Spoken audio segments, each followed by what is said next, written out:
Anyway，我今期就帶大家嚟睇套靚仔嘅單位。點靚仔法啊？120平米啊，咁達到咧1300尺度啦，得房率超過100%嘅。最緊要乜嘢啊？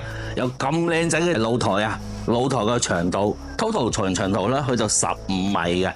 你見過咁大嘅單位未啊？120平米喎，仲要咁大嘅露台，仲要4房啊，2廳大橫廳啊！我哋跟住個頭入去睇下。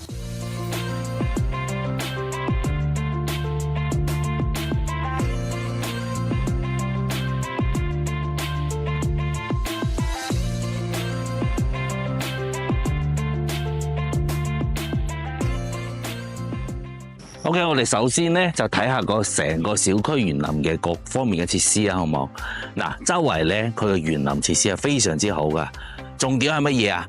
呢一棟樓宇係屬於18年嘅次新小區嚟嘅噃。咁佢當年嘅 total 總價去到170萬啊，而家直接咧就打翻個折5折啦。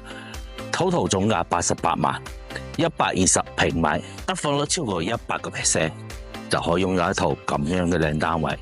頭先我哋大家都睇到啦，15米嘅大露台啊，最緊要咩？我哋而家上去睇下個大橫廳係點樣嘅。Let's go。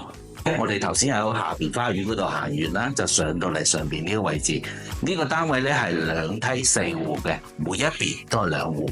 最緊要係咩啊？我哋嚟到呢一邊嘅單位咧，獨門獨戶啊！呢一邊嘅位置可以做一個到頂嘅鞋櫃啊，其他人都冇意見。點解？唔會阻住人哋啊嘛。包括埋隔離嘅業主，佢都擺咗個鞋櫃噶啦。咁成個門咧就係雙開嘅門啦，豪宅標準嚟嘅喎。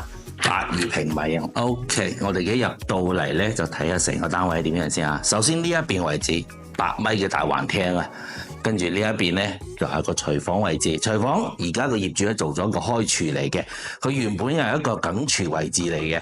你後期如果嫌油煙味大嘅話，可以做翻個梗廚啦 ，OK 嘅，明火設計㗎嚇。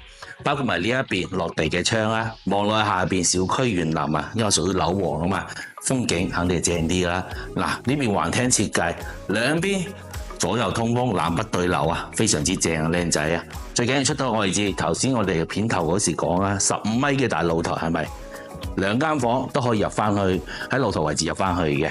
咁啊，成個客廳位置咧8米嘅開間，咁橫廳連埋個餐廳。3個廳啊，變成係咪啊？呢邊可以做翻個茶室啦，都 OK 嘅。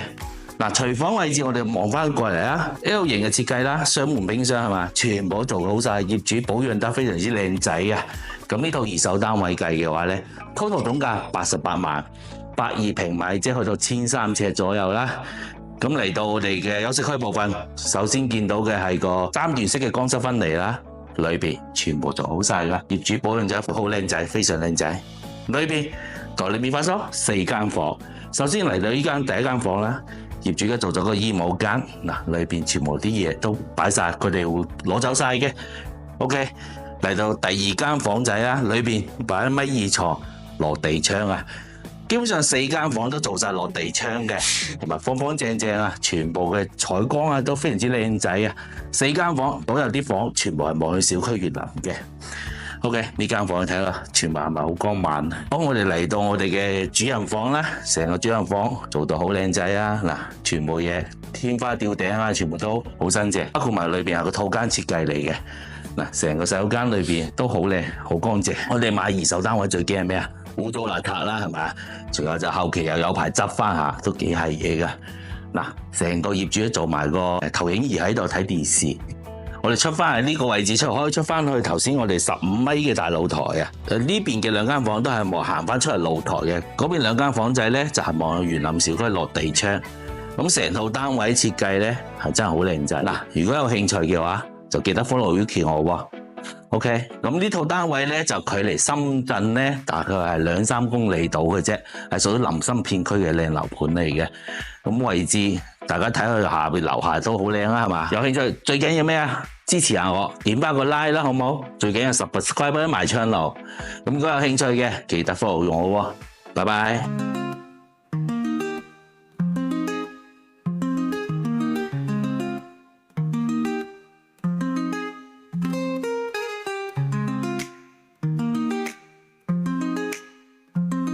深圳惠州筍盤日日update，like 同埋subscribe埋 channel。一齊了解更多筍盤啦！